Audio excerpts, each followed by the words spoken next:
When I first moved into this area, it was quite a slum area. Lots of the flats were very, very old. All those have been demolished now and new buildings have gone up, and we've got lots more open space to what we had at the time. So this estate was considered, by the residents anyway, as a sink estate. Lambeth would never admit that, but they called it a sink estate. That means, you know, everybody, they just dumped everybody here. There was a lot of crime, lots of kids hanging around on the street corners. They found babies dead in the chutes. Maybe they were miscarried or stillborn or whatever. They just used to throw them in the chute. I remember when I first got elected, I was just horrified at the state of some of the housing, the big estates. I remember some of the tower blocks. You could walk up those tower blocks and there wasn't a window in the communal areas that wasn't broken. And then gradually, over the years, the council said that they were going to improve the blocks, and they started on a rolling programme improving the blocks. And in that process, they demolished 6 blocks of flats. So they said they needed to reduce the density on the estate so that there were less people and less families, and to try and green up some of the areas, some of which they did and some they didn't. There's the area just on Vauxhall Pleasure Gardens, which years ago was a bit of a no-go area. It was, it was daunting walking through it at night. It was run down, it was dark, it was poorly planted. But there's festivals there, there's a gay sports day there, there's a straight sports day there. There's deck chairs out in the summer for people just to sit and enjoy the space. There's organised activities and all sorts of bits and pieces happening. There are people that have lived here for 50, 60, 70, all their lives on these estates, council tenants. And the regeneration is to make it a better area for everyone. The rich people that move here, they come here because it isn't a little gated community shut away from the rest of the world. You know, people have lived here, welcomed new arrivals for years. There's a massive visible gay community here. The Royal Vauxhall Tavern's one of the oldest gay pubs, if not the oldest gay pub in London, for example. People feel safe around here. You can be who you want around here, and it's actually quite welcoming, and that's what's so amazing about it, and there's no reason why that won't continue into the future. I absolutely love Lambeth. I love Lambeth a lot because of the community and people that sort of live here, and I couldn't live anywhere else.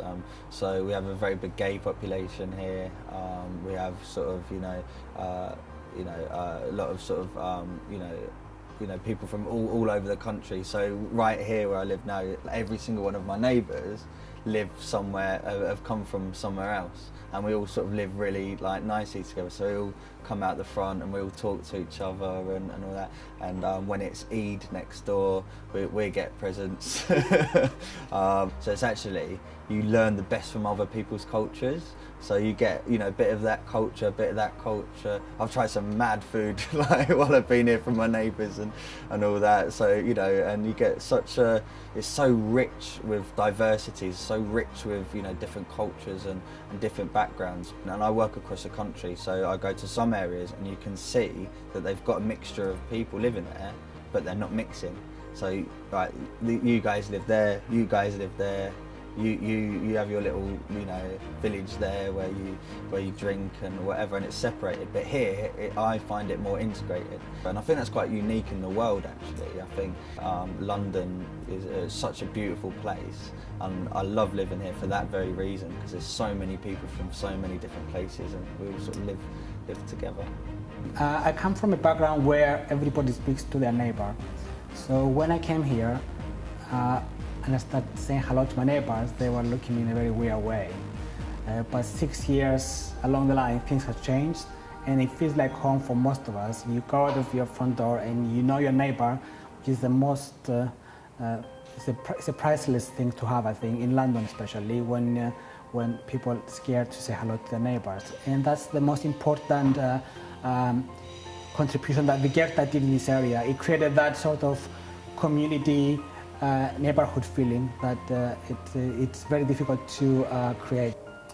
Vigerta's contribution to the community, it goes beyond comprehension these days. It starts from a very low level, just talking to somebody in the street and hearing their concerns and helping them on their personal problems, and it goes to the other end of the scale, which is the playground or the community center, the Carmelita Center, where it was a derelict building. We took it on, we fundraised, we revived it, and now most of the local community events take place there.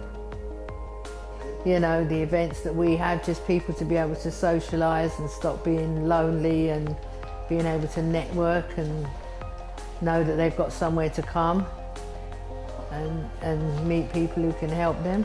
I became involved in the World London project having lived on the Vauxhall Gardens estate for a couple of years, and I was a member of Vauxhall, the Residents Association, and the opportunity came to get involved in the very early stages of the World London, looking at the community and what they wanted. The area was identified as having poor dental health amongst the young people. And then looking more deeply, there's issues around sort of the mental well-being and health, general physical health issues, things like healthy eating and general sense of healthy community. And so once it was identified as an area that needed some attention for dental health, then that broadens out to, okay, so what's going on around here, why would that be, and then what are the other needs that the community have?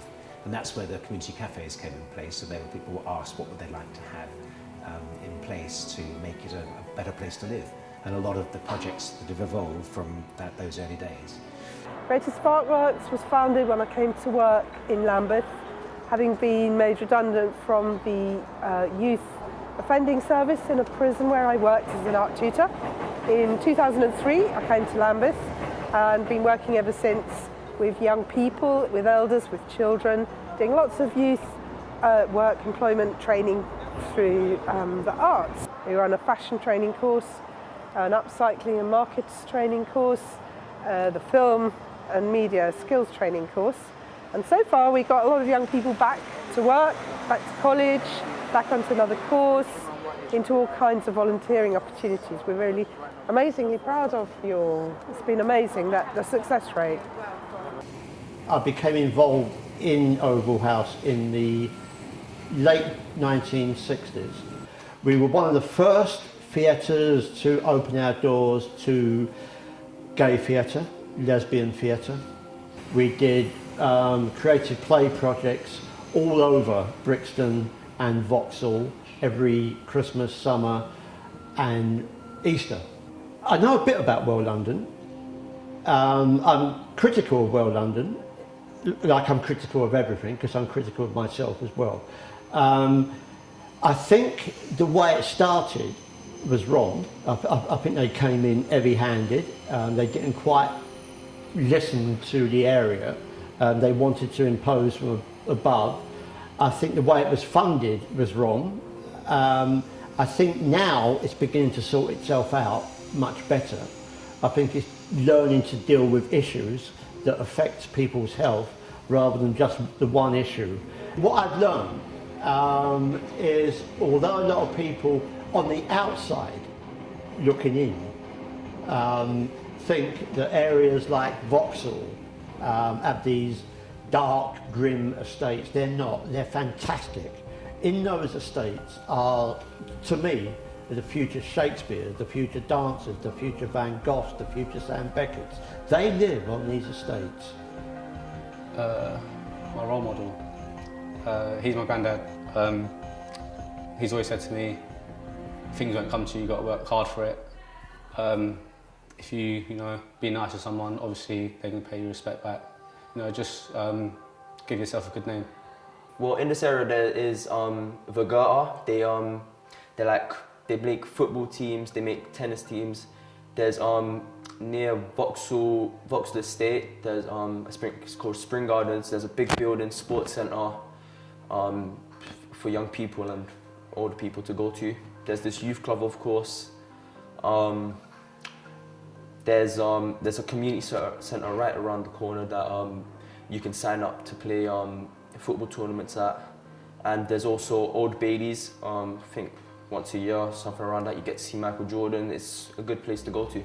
The activities I participate in is football, cricket, hockey, there's a gym and basketball.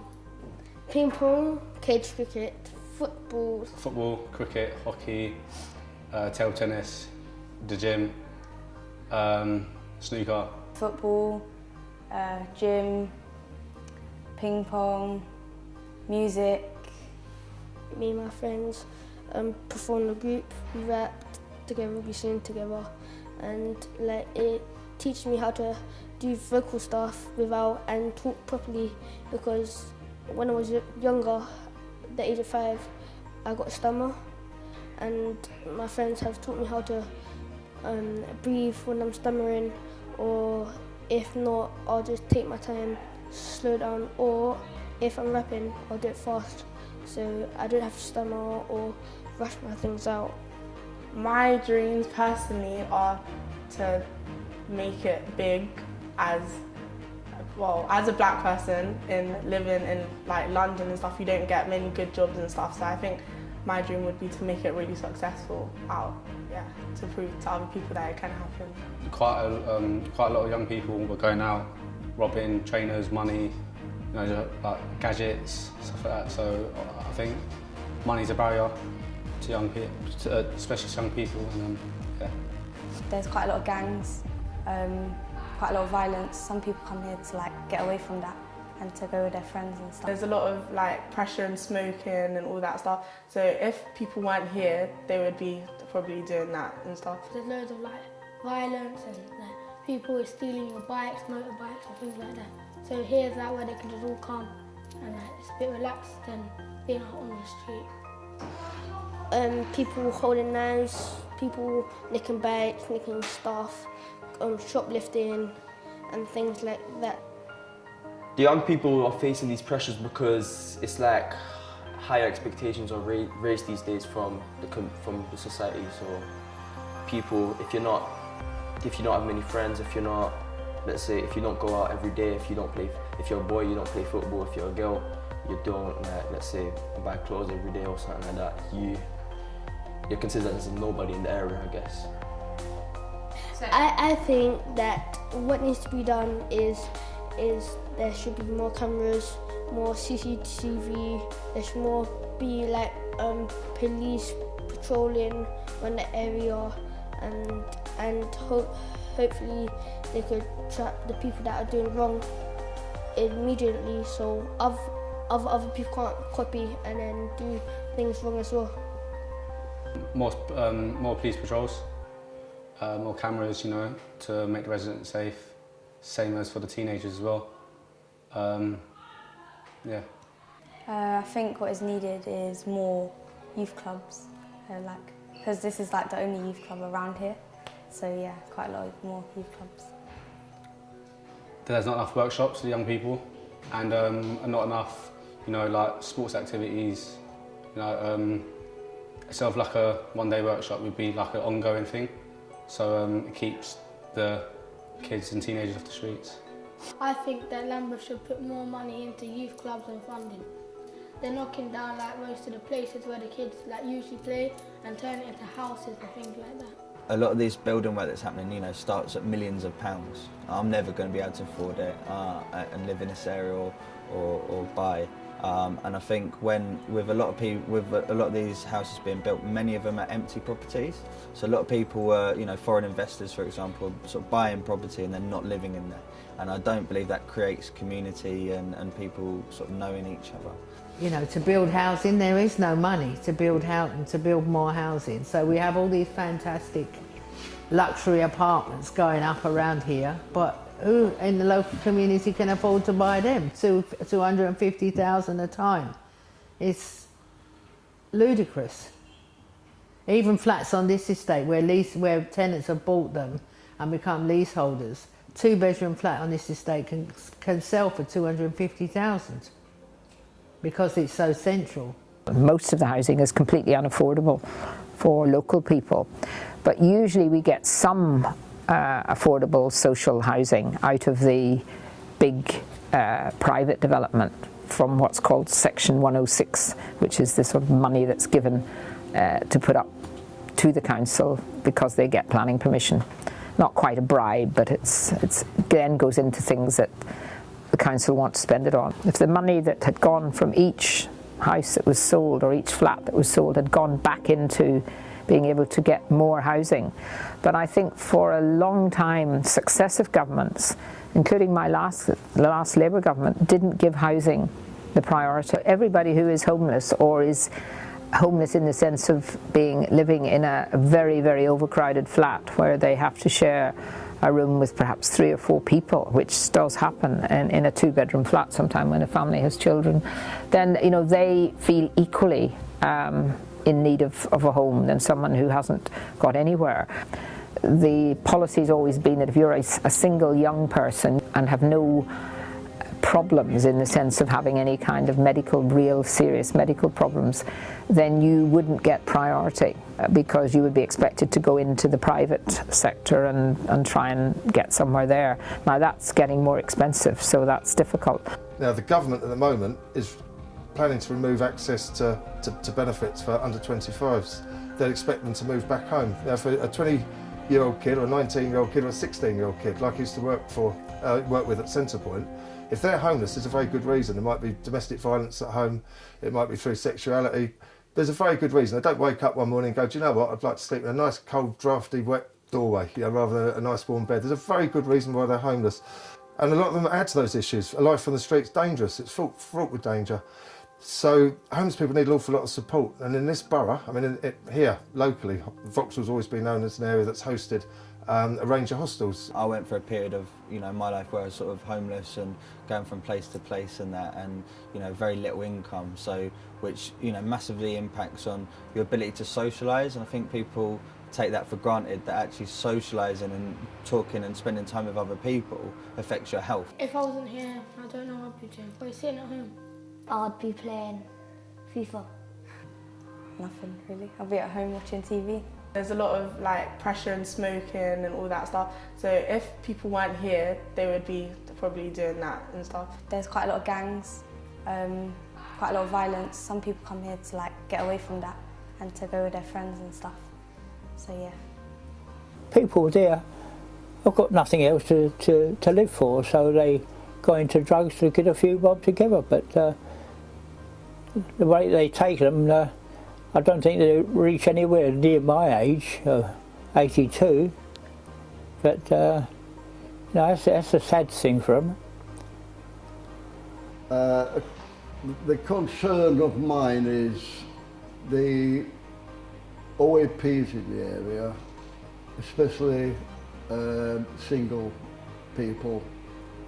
At least one residential accommodation is being closed down. That's in Lambeth Walk. That's a secured tenancy.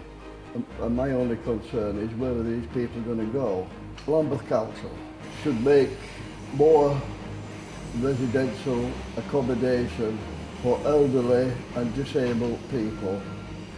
Oh, I definitely don't think they're in touch with the people. They don't realise how people live. They don't realise it at all. It's a different world for them. They live in their own little group. They don't mix, they don't see other people, so they don't know how the ordinary people have to live. When I grew up, you never heard of murders and things like that, and you could go out and leave the street door open, no one would break in. Now you've got to bolt and bar everything up because everybody's breaking in. We never had none of that. We didn't have no. I mean, the men used to fight on a Saturday night. They'd come out of the pub and all get drunk and sing and dance when they come out the argument, but it'd be a fist fight. But now it's knives and guns they shoot and fight one another with. But you never had them years ago. Never heard of it. Never heard of anyone shooting them. Well, I don't think anyone had guns or knives.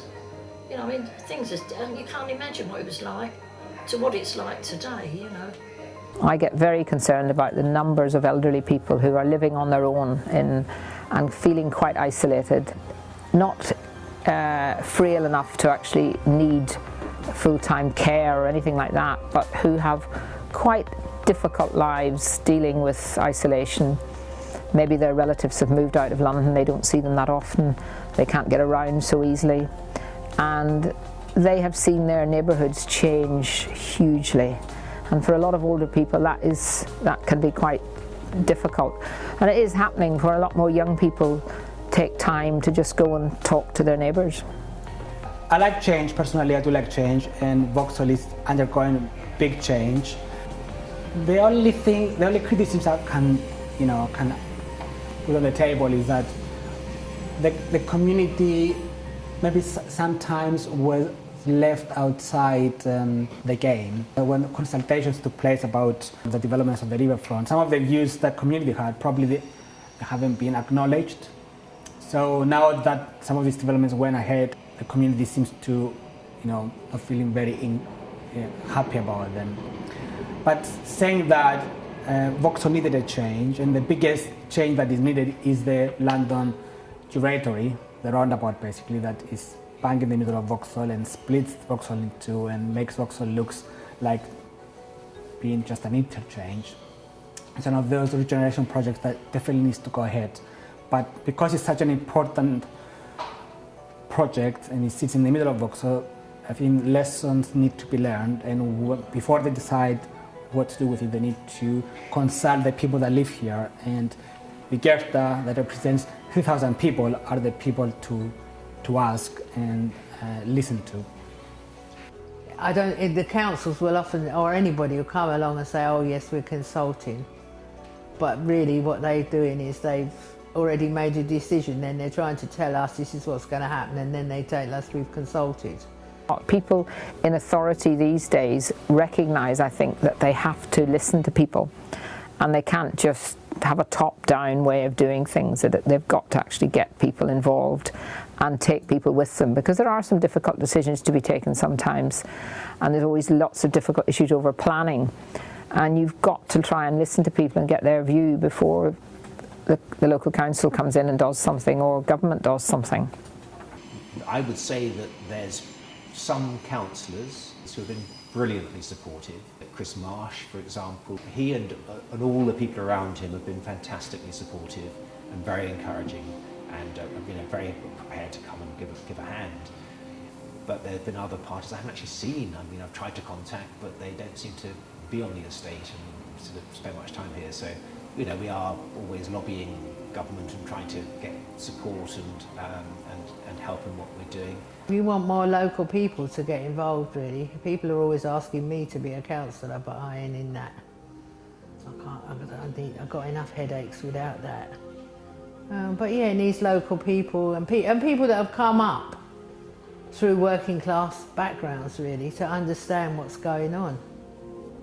Because the people that are around in control, not necessarily in Lambeth, but wider than Lambeth, haven't got any idea, have they? They don't know. They're born with silver spoons in their mouths, they haven't got a clue. They don't know what it's like out here, not to be able to eat. When I first came here, there were 4 youth clubs on the estate, and over the years, through the council cutbacks and the demolition of Ilia, there's only Orford House now that provides youth, so I guess there should be more youth provision.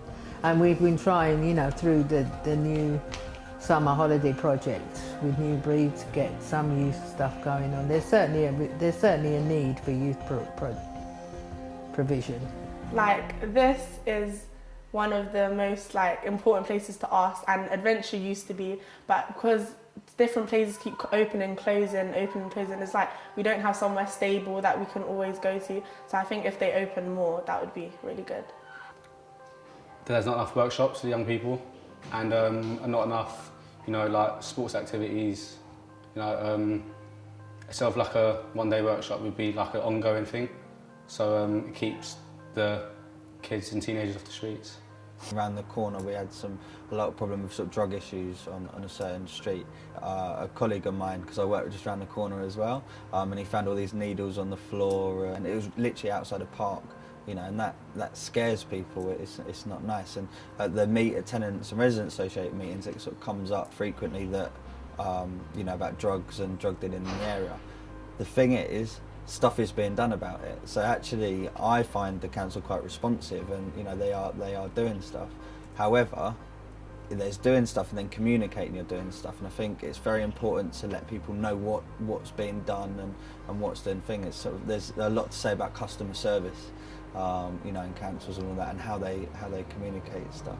And some people feel very isolated, and it's very important that we have an all-inclusive range of services. For example, our Tenants Residents Association for Goethe on this estate, Vauxhall Gardens estate, it's absolutely, it's an example of how things should work. It's a very diverse committee that gives a huge amount of time selflessly to the local community promoting events.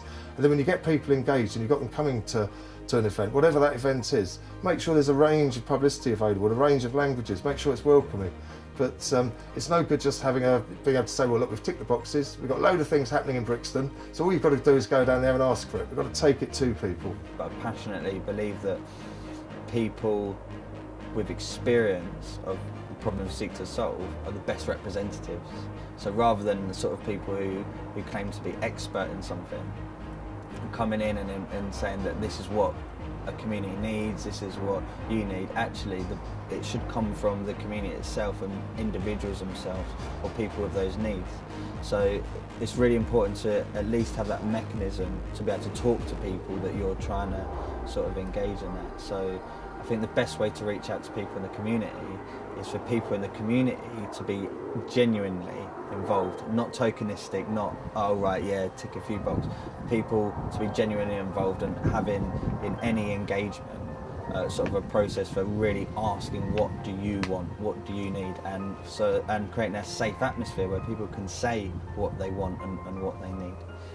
Its proximity to the City of London has just been realised. People realise that this place is close to the West End, it's close to the South Bank, and now it's going to be close to this development up at Nine Elms. So the important thing is we keep it so it's accessible for everyone, so that the original inhabitants around here and people that have chosen to move in with us can still continue to live and thrive in the area. There is, I think, a feeling that there is a community still. It's been difficult. It's always going to be difficult when you have economic situation where people are struggling more.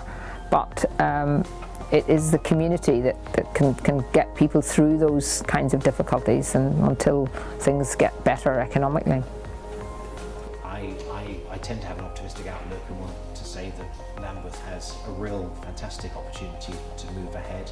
That the developments going on around here can provide a real opportunity for everybody. At the same time, it could make it a very weird, alienating, funny old place where we've got lots of wealth and lots of poverty, and do those things join up? So I mean, my aspiration for it would be that we find a way to really embrace and work with each other, and we all have opportunity, and it will be a great place to live. And I think it's a fantastic location with a really interesting community. So I think its potential is amazing. I just hope we can realise that.